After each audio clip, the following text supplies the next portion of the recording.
Hello everyone, and welcome back to another episode of Pokemon Origins. In this episode, we're starting Season 2 of Pokemon Origins, which is where we're looking at Pokemon from the Johto region. I hope you enjoyed the video. We're focusing on Chikorita, Bayleaf and Meganium. Let's kick this off. So, we'll look at Chikorita first, shall we? Its Japanese name is also Chikorita, but spelt slightly differently. It's the Leaf Pokemon. It is number 152 in the National Dex, and is 0.9 meters tall or 2 foot 11 inches. And weighs 6.4 kilograms or 14.1 pounds. It is the grass type starter Pokemon in Gold, Silver, Heart Gold and Soul Silver. Now if we look at Chikorita's design, it is a small pale green Pokemon that has a darker green leaf on its head and a bud necklace around its neck. It has a large head in proportion to its body and has red eyes. It also has 4 short legs with a single toe on each of them. Inspiration wise, it was probably inspired by sauropods. It may also be, looks a lot like a pear kind of shape, but mainly the Belgian endive, which is a type of chicory, which what we'll find out in a minute is where Chikorita gets its name from. Chikorita have no gender differences, and their shiny versions have a kind of more yellowish body and a tan coloured leaf instead of a dark green one.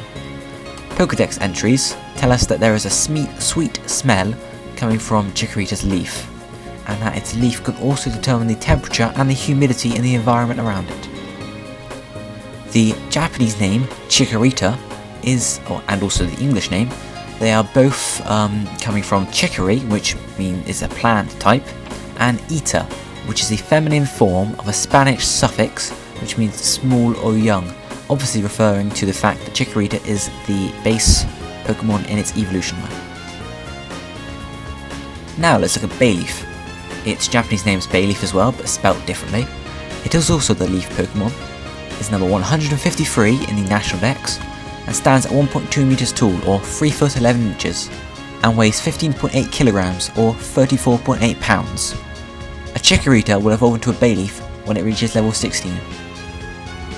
Bayleaf, unlike Chikorita, is a pale yellow colour instead of a light green, and it has curled leaf-like growths around its neck, which we are told through Pokédex entries are buds with tree shoots inside. Bayleaf's leaf on its head has also grown and is now in the shape of a scythe. It has red eyes like Chikorita, and again has 1 toe on each foot. Again, it was probably inspired by a sauropod, possibly the Apatosaurus, which was a dinosaur.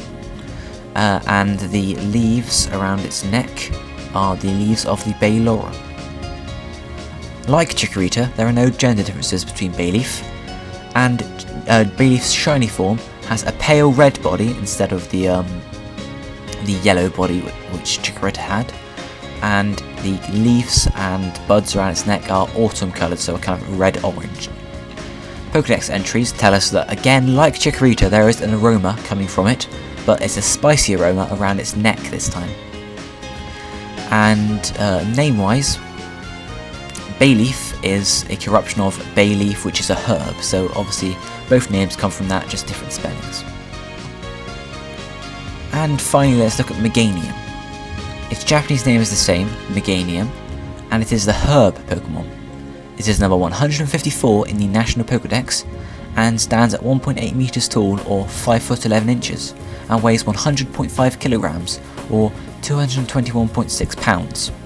A Bayleaf will evolve into a Meganium when it reaches level 32.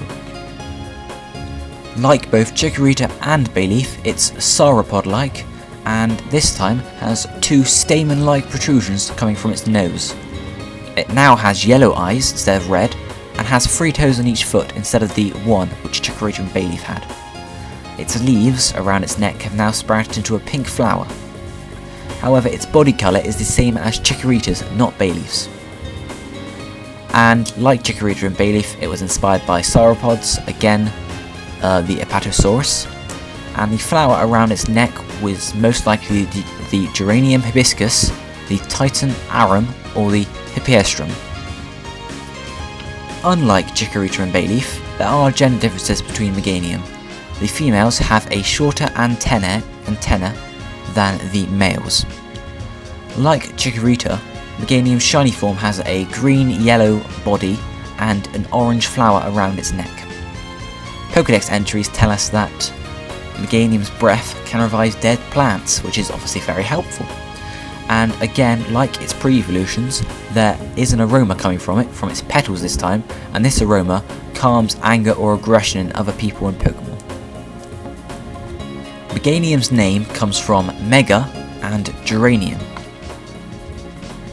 If we look quickly at a height comparison, you can see Chikorita is pretty tall for its stature, being a starter Pokemon. It's actually the tallest grass type starter Pokemon, sorry. And obviously Meganium is a very tall Pokemon itself, and Bayleaf being somewhere in the middle. And if we now look at some sprites through the ages, obviously Chikorita, Bayleaf and Meganium did not exist in Generation 1, so there are no red, green, blue, yellow sprites there. We are starting with Gold, Silver and Crystal. And Chikorita stays pretty much the same all throughout the games. They look all very similar.